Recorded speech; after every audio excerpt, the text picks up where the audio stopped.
On their last day of touring the country, the spouses of visiting heads of state visited the Uganda Wildlife Education Centre.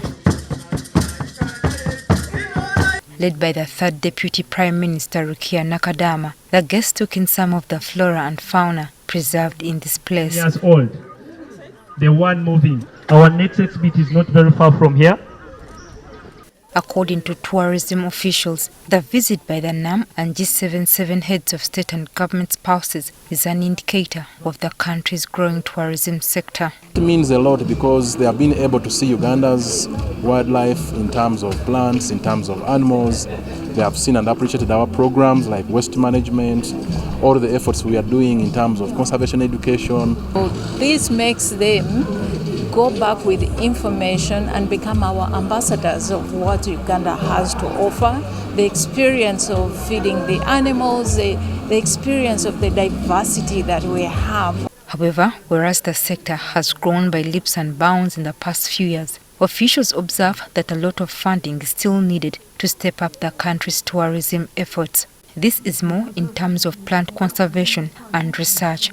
This is going to make a complete tourism experience of flora and fauna for the tourists who will traverse these two attractions here, thereby generating revenue for the country. We are asking for an increment in the budget for us to be able to operate smoothly, because this is the gateway to Uganda and the exit way to Uganda. Any tourist who has missed any animal in the park will be sure to find that animal here. In 2022, tourism contributed 2.7 trillion shillings to the country's economy. After the visit to UWEC, the spouses were treated to a luncheon by First Lady Janet Kataha Museveni at State House Entebbe.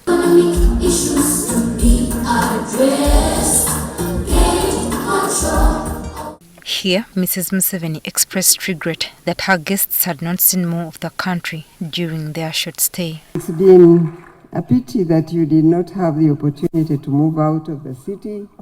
I'm sure everybody wished you would have had the opportunity to go out of Kampala and see more of Uganda. However, she urged them to find time and visit again. All your excellencies, distinguished friends, I hope that one day, as Right Honorable Nakadama just said, you will return and give us an opportunity to show you more of our beautiful country. We'll also be going up now in our rankings in terms of mice, where the conferences fall. We are the 6th in Africa.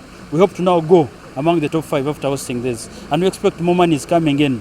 The more we create visibility about the country and more people get into the country, the more the dollars come in. After 4 days of hosting the First Ladies and other spouses of the visiting heads of state of NAM and the G77 member countries, today the First Lady of Uganda, Janet Kataha Museveni, has officially bid farewell to the spouses. Joyce Nakato, NTV Tonight.